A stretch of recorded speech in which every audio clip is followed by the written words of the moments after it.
uzrakstīju Tomam no K-Moto, hei, kas tev tagad testējams? Jā, šito es testēšu tagad. Pastīsimies, kā ir aizbraukt līdz Jūrmalai. Un vakar viņam uzlica mugurā ar mērķi notestēt, biju paņēmis no Droni LV avatas dronu. Domāju, aizbraukšu uz Jūrmalu un notestēšu, kā ir pie reizes tādam braucienam. Būtībā testēt dronu un notestēt pie reizes arī mocīt vienā braucienā. Challenge. Kā elektromoci piedarbināt? Nospied kaut ko, to laikam apakšējo pogu. Jā.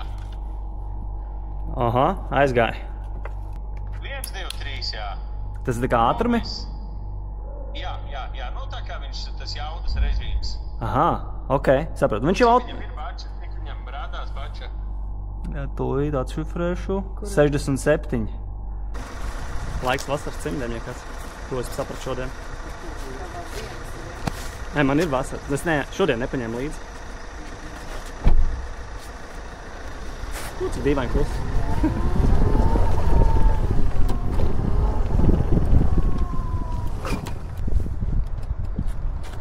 Pirmā problēma. Kur ir aizbrūst bremzes? Tātad labais ir priekšējās bremzes. Un kreisais ir nevis sajūgs, bet aizbrūdējās. Sāksim laikam ar to, ka viņš izstāsta diezgan stilīgi. Man patīk, kā viņš izstāsta, viņš tāds moderns ir. Un laikam tas pats modernākais ir tieši šī daļa, tas aplis te pa vidu. Viņš tāds kaut kā, kaut kas ir citādāks. Jo, ja tā mēs braucam pa ielu, uzreiz tā pirmajā acu uzmetienā nepateiks, jā, tas ir elektriskais. Ja vienīgais tas, kad viņu nedzird. Nu, reāli viņam nav. Tā skaņa viņam ir tāda tik minimāla, ka viņi īstenībā baigi, tiešām viņi nevar dzirdēt. Es zinu, ka citi saka, ka tas, kad viņus dzird, viņiem ļoti palīdz tieši uz ceļa. Manā gadījumā es varētu pat piekrist, bet tas noteikti nav kritērijs. Man patika īstenībā tā futuristiskā skaņa. Un arī savu veidu automātiska kārba. Kaut kāds mazliet tāda rollera vai kvadrocikla veidīgā sajūta ir tajā, kad nav jāslēdz ātrums. Laikam pie šitā es nemaz pat nevarētu uzlādēt. Atbraucot no K-Moto līdz Jūrmalas šim Circle K, viņš noēdz ar 42%. Un man rāda, ka vēl tikai 20 km pieejam. Tas nozīmē, ka atpakaļ es uz Rīgu neaizbrauktu ar to, kas man te ir. Uzlādēties. Jā, tur ir.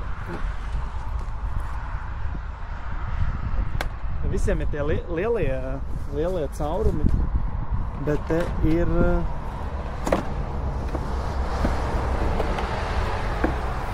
Bet man vajag parasto. 180 km nobraucamais attālums, es nezinu, vai tiešām viņš var dabūt 180, jo es drīzāk teiktu 80.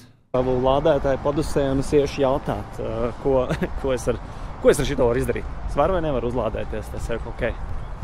Pirmais izaicinājums var sākties, jo, iegāja Circle K, ar parasto uzlādi nevar nemaz tā uzlādēt nekur. Te vajag to speciālo mašīnām, kas ir tā kā labs jautājums, kur es varu uzlādēt moci, atpakaļ uz Rīgu netikšu ar 20 km bāciņā. Bet tas, kas tur rakstīts 120 km maksimālais ātrums, jā, tam var piekrist. Man izdevās 123 uz Jūrmalas šosejas izspiest. Lai vispār turētos līdz satiksmē, tur gan visi tagad brauc uz 120.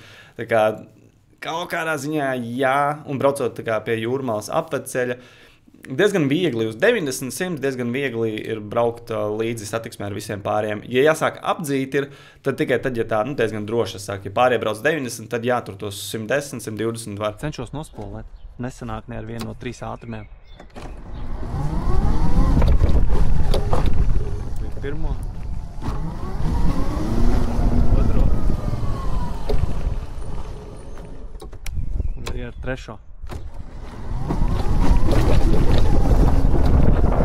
Pa bedrēm kaut kas sanāca. Kāda migla interesanta parādījusies visapkārt ir.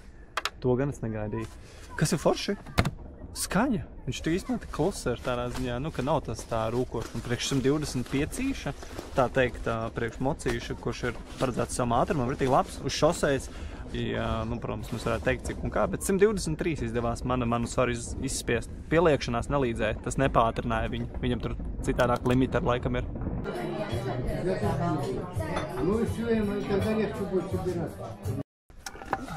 Viss praktiski uzreiz.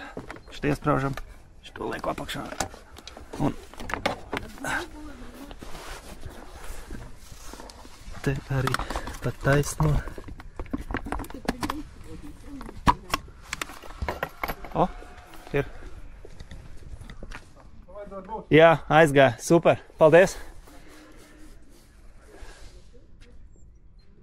19% tagad. Ar to varēja aizbraukt vēl kods. 18 km rādījās.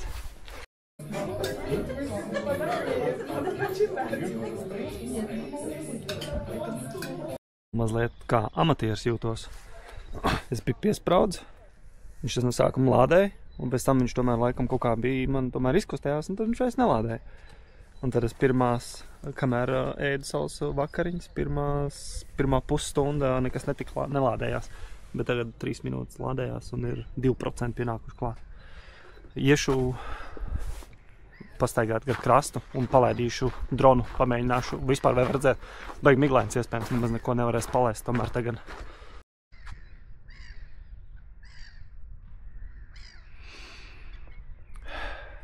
Ja reiz es esmu atnācis un es neesmu lidojis ar avatu, tas nozīmē, ka man ir iespēja pačekot, pamēģināt, kā ir saslēgt viņu visu. Baterija vēl 2,5. Es domāju, priekš pirmā testa brauciena būs pilnībā gana.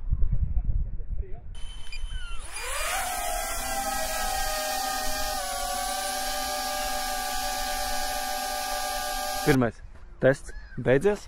Avatai 10 no 10 zvaigznes pašlaik dod, man ir tik patīk, aizraujoši. Pakojos un iešu apsīties, cik ir paspējuši 30 minūtēs uzlādēties mocīts. Redzēsim, cik ir uzlādējies pusstundā. 31%. Tā kā, lai atbrauktu, man iztērējās 45. Man vēl kā minimums vajadzētu laikam dabūt atpakaļ uz tiem pašiem 60. Nu, acīmredzot, jāiet vēl kaut kas iedzert kafēnīcā. Tā ir pagājušas 2. Laikam sanāk 2 stundas. Un ir uzkāps pa 35% baterija. Un ar to es gribu pateikt, ka šis variants, kad to gribās aizbraukt kaut kur tālāk, un tad liekas, ka kaut kur varēs palādēt pa ceļam, jāņem vērā, ka tas ir laikam jau kaut kāds 4 stundas, un mums jāgaida, līdz būs pilnā baterija. Tā kā šis nederēs tādiem gabaliem, šis laikam mocīts derēs tādā gadījumā, kad tu aizbrauc uz darbu, uzliec lādēties, atbrauc mājās vai kaut kur skolu, būtībā, ka tu nobrauc distanci un tu zini, ka tu viņam var atļaut vismaz 4-5 stundas lādēties. Priekš tādiem pirmiem mocīšiem, un ja gribās elektro, man liekas, normāli, tādiem pilsētas pārbraucieniem pilnīgi normāli, tas ir tā kā klusums arī.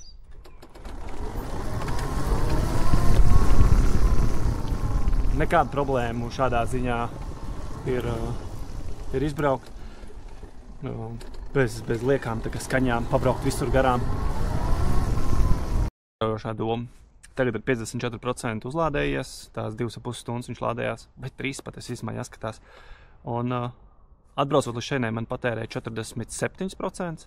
Tas nozīmē, ka man paliks tikai kaut kāda 8%, lai atgrieztos kā moto ofisā. Būs interesanti redzēt, cik tomēr patērēs.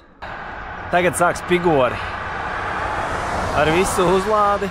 Man rādās 15 km es vēl varu nobraukt, bet veids man rāda, ka vēl 13 km līdz kā moto ofisam. Tas nozīmē, ka es noteikti nedrīkstu dot gāzē, man ir diezgan taupīgi jābrauc, ja es negribu pēdējos kilometrus stumt. Esmu atpakaļ pie kā moto. Palikuši ir 10% un 8 km. Viņš arī man neļāva ātrāk pa 63 aizbraukt. Atcīmredzot, tas ir enerģijas kaut kāds taupīšanas režīms. Ir jautri braukt pa pilsētu, viņam uzrāviens man patīk, ir foršs.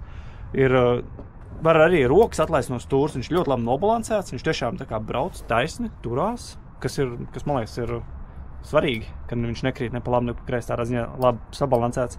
Bremzes es noteikti gribētu jaudīgāks, ja viņš tāds samērā smags liekas, viņam noteikti vajadzētu kaut kā jaudīgāks bremzes. Bet kā kaut kāds pirmais maniņš vairs, maniņš ir protams, pa švaku un pa mazu priekš manis, un arī mazliet pa mazu tādā ziņā, kā es esmu mazliet, bet esmu pa lielu priekš šī moča, mans augums 1,87 m. Bet kā tāda pieredze superīga, kā kaut kāds pirmais mocis vai tāds pilsētas mocis kādiem, kas ir pusauģi vai tiem, kas vēlās savus pirmos. Es domāju, šis ir labs variants. Ir ceļš, ja gribās elektro, ja negribās ņemties tur ar benzīniem, tur rucināties un benzīntankos braukt, un ja tev var uzlādēt mājās un darbā vai skolā, ja tu var lādēt, labs risinājums. Šis ir kaut kas interesants. Un tev var iebāzt lietas. Ja neskait to, ka tev varbūt tev lādētājs jābāž iekšā. Kas ir milzīgs. Gribētos varbūt maziņāk viņa. Tad šis bija jautri, bet es atgriežos uz Yamahas un braucu mājās ar benzīnu. Jo tomēr ikdienā gribās braukt ar kaut ko jaudīgāku. Būtībā viņš nav paredzēts tādām garākām distancēm, jo arī uzlāde ir ritīgi ilga manā skatījumā. Tagad 2,5 stundas es dabūju tikai 30%, un tas tā kā nav pietiekoši. Ko darīt ar šo ņemot vērā? Ļoti vienkārši nebraukt garās distances. Bet priekš tādas pilsētas un varbūt pat jūrmalā un atpakaļ tādiem īsākiem pārbraucieniem pilnīgi noteikti. Es teiktu, viņš ir foršs mocis, man patika. Viņš ir paredzēts tā, ka tu viņu mājās esi uzlādējis vai darbā vai skolā, kur tu brauc uzlādē, un tad pa ceļu tu vienkārši nobrauc to distanci, un tad tu zini, ka tev būs tur vismaz kaut kādas 4+ stundas laika viņam lādēties, ja tev nepieciešams ir tā baterija. Pārējais laiks, man liekas, ļoti super, ir labs braucamais. Man patika, kā tādu pateikt, alternatīvu noteikti kaut kādiem skūteriem noteikti vērts uz šosēs, viņš tur līdz mašīnām, tādā ziņā tu vari iekļauties diezgan labi satiksmē. Kā pirmo mocīti pat īsumā būtu interesanti, ja šāds būtu pirmais, nevis kaut kāds 125 tāds, kurš tur tik cīnās un mocās uz 120 jūt, ka viņš tur līdz pēdējiem spiež uz ceļu. Tad šāds pat, man īsumā būtu paticis mācīties braukt ar šādu kā pirmo moci, pilnīgi noteikti īstenībā, jā.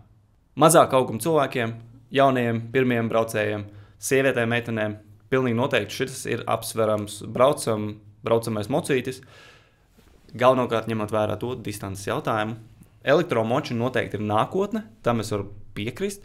Viņi būs, es domāju, viņi būs arvien interesantāki, viņi būs jautrāki. Galvenais viņiem dabūt ir distanci, lai var vismaz, es teiktu, savus 250 km būtu noteikti jāspēj nobraukt, manuprāt, mocim ar vienu bāku šādā gadījumā, ar uzlādi.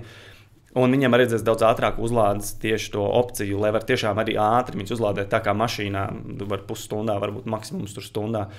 Tad, kad moto elektromoču tehnoloģija nonāks līdz šim, tad būs ļoti interesanti. Un es pat īsumā spēju saskatīt sevi, ka man nākotnē noteikti būs vismaz viens elektromocis, un lai moto piedzīvojumi turpinās.